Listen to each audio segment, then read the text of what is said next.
తెలియజేస్తా ఉన్నాను. మహేష్ రాజ్ గారు,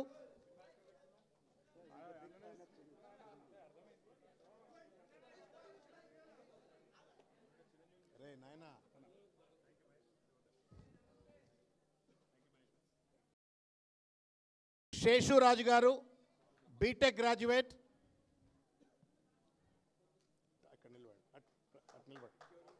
శేషురాజ్ గారు, వినయ్ రాజ్ గారు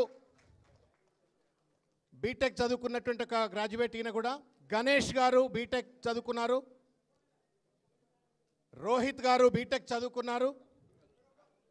ప్రశాంత్ గారు, రామకృష్ణ గారు, శ్రీకాంత్ గారు, నవీన్ గారు, వెంకటేష్ గారు, శివాజీ గారు. ఓకే బేటా, రోహిత్ వెళ్ళాను. ఇప్పుడు డాక్టర్ చదువుకుంటున్నటువంటి డాక్టర్ విద్యారాణి గారు,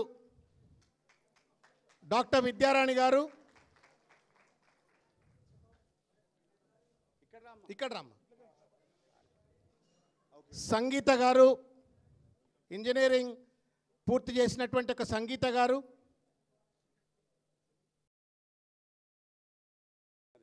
మేఘన గారు, దివ్య గారు,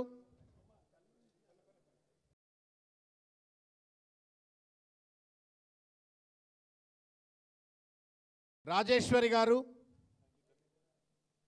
భాగ్యలక్ష్మి గారు, శ్రీదేవి గారు, విజయ గారు, లావణ్య గారు.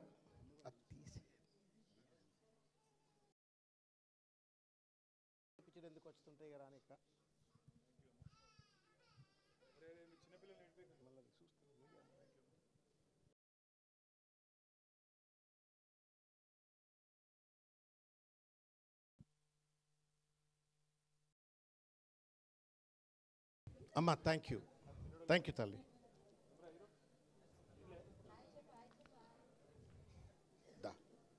మోహన్ గారు, ధర్మపురి మోహన్ గారు, వారి నాయకత్వంలో కోఆర్డినేషన్ అంతా చేసిండ్రన్న. మన మోహన్ గారు కలవడం.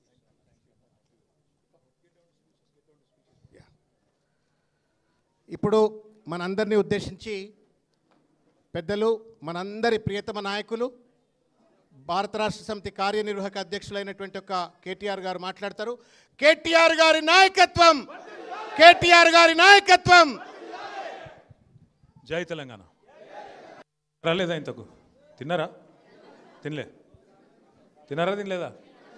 మీరు కూడా రేవంత్ రెడ్డి లెక్క సగం సగం ఊపుతురు. పేరు పేరున అందరికీ నమస్కారం, పేరు పేరున అందరికీ స్వాగతం.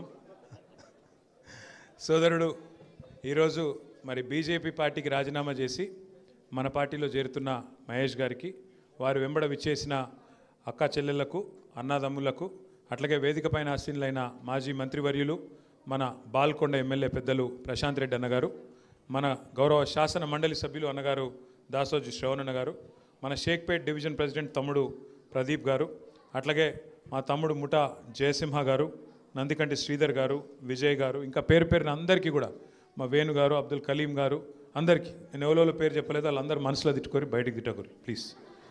మళ్ళొకసారి మీ అందరికీ పేరు పేరున స్వాగతం, సుస్వాగతం. మరి జూబ్లీహిల్స్ ఎలక్షన్ వచ్చింది, మీ అందరికీ తెలుసు.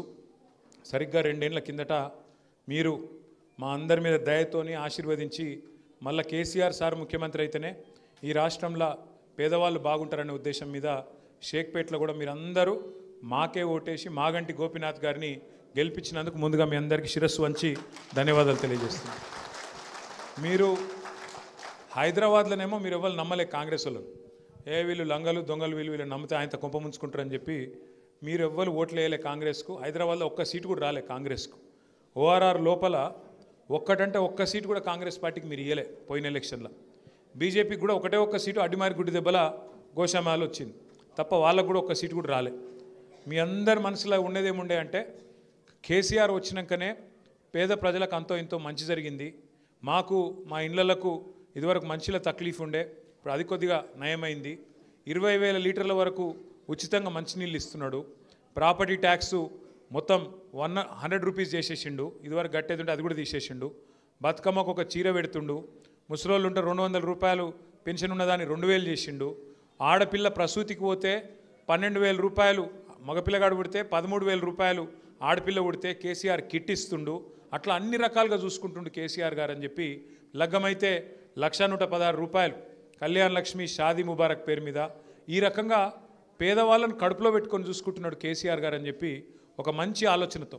అట్లాగే హైదరాబాదులో మీకు తెలుసు నాకంటే బాగా, గత 10 ఏళ్లలో ఏ రకంగా మనం అభివృద్ధిని కూడా ముందుకు తీసుకొని పోయినామో మీకు తెలుసు.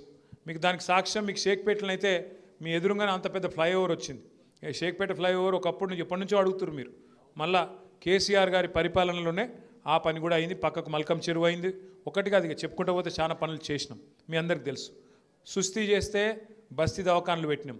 5 రూపాయలకి మంచి భోజనం, 5 రూపాయలకి మంచి భోజనం, మరి నాణ్యమైన భోజనం పెట్టుకున్నాం. ఇంకోటి ఒక బతుకమ్మ చీరలే కాదు, ముస్లింలు ఉంటే రంజాన్ తోఫా, క్రిస్టియన్ ఉంటే క్రిస్మస్ కానుక, ఇట్లా కులాలు మతాలను లేకుండా అందరినీ కడుపులో పెట్టుకొని పేదవాళ్ళను మంచిగా చూసుకున్నాడు కేసీఆర్ గారు. అందుకే మీరు అందరూ కూడా జిహెచ్ఎంసీ ఎలక్షన్ వస్తే గెలిపించారు. అట్లాగే హైదరాబాద్లో ఏ ఎలక్షన్ వచ్చినా గత 2014 నుంచి ఇప్పటిదాకా ఓట్లు వేసుకుంటూ గెలిపించుకుంటూ వచ్చినారు. సరే, మనమేమో ఇక్కడ హైదరాబాద్లో ఒక సైడ్లో ఒక తిరిగి ఓటేసినాం. ఊర్లలో కొంతమంది మోసపోయినరు, మీకు ఇది ఇస్తాము అది ఇస్తాం అని చెప్పి అరచేతుల స్వర్గం చూపెడితే ఆయనతో మోసపోయినరు, ఓట్లు వేసినరు. వీళ్ళందరికంటే ఎక్కువ బాధపడుతున్నది ఊర్లలో ఉండే మా రైతు బిడ్డలు, రైతు కుటుంబ సభ్యులే బాధపడుతూ ఉన్నారు. వాళ్ళు అంటుర్రు, వాళ్ళు చెప్తున్నారు మాకు ఫోన్లు చేసుకుంటా, అన్నా మేము కూడా జూబ్లీహిల్స్కి వస్తాం, మేము కూడా ప్రచారం చేస్తాం, మేము మోసపోయినాం, మా తిరిగి మీరు కూడా మోసపోవద్దు అని చెప్తామని చెప్పి వాళ్ళు కూడా అంటూ ఉన్నారు. దయచేసి ఇక్కడికి వచ్చిన మా ఆడబిడ్డలకు నేను చేసే విజ్ఞప్తి ఒకటే, ఎలక్షన్లు వస్తాయి పోతాయి, నాయకులు అల్టిమేట్గా మనం చూడాల్సింది ఏంటంటే నాయకుడు పార్టీ యొక్క లక్షణం చూడాలి, వాళ్ళ నీతి కూడా చూడాలి. ఇలా ఎవరు దేనికి నిలబడ్డారో కూడా మీరు ఆలోచన చేయాలి. కేసీఆర్ ఉన్నప్పుడు ఎట్లుండే పరిస్థితి ఇవాళ ఎట్లయింది మీరు ఒక్క నిమిషం. 2 ఏళ్లలో కాంగ్రెస్ ప్రభుత్వం వచ్చినాక ఒక్క మంచి పని ఏదన్నా ఒక్కటి చేసిరా ఒక్కసారి మీరు ఆలోచించండి. ఏమైనా గట్టిగా అడిగినాం అనుకో కాంగ్రెస్ వాళ్ళను ఒకటే చెప్తారు, ఫ్రీ బస్సు పెట్టినాం కదా అంటారు. ఫ్రీ బస్సు నేనేమంటున్నా అంటే మేము దానికి ఖిలాఫ్ కాదు, కానీ కుడి చేత్తో నుంచి ఎడమ చేత్తో తీసుకునేది ఆడోళ్ళకి ఫ్రీ అట, మరి మగోళ్ళకి డబుల్ రేట్ అట. ఇది ఎక్కడి రీతి? అది ఇచ్చినట్ట తీసుకున్నట్ట, ఏమన్నా ఇచ్చినట్టేనా? ఆడోళ్ళకు ఫ్రీ, మగోళ్ళకు డబుల్ టికెటు, పిల్లలుంటే వాళ్ళ బస్ పాసులు కూడా 25% పెంచారు. అప్పుడు పెరిగినట్ట లాభం జరిగినట్ట? ఆలోచన చేయరు మీరు కూడా. అట్లే ఇంకొక మాట కూడా మీరు ఆలోచన చేయండి. ఇప్పుడు రాజకీయ నాయకులు పార్టీలు ఎలక్షన్ల ముందు మేనిఫెస్టో పెడతారు. మేనిఫెస్టో అంటే ఏంది? మనకి ఇప్పుడు ఎట్లయితే ముస్లింలకు ఖురాన్ ఉంటుందో, హిందువులకు భగవద్గీత ఉంటుందో, క్రిస్టియన్లకు బైబిల్ ఉంటుందో, ఒక రాజకీయ పార్టీకి మేనిఫెస్టో అంటే గట్ల.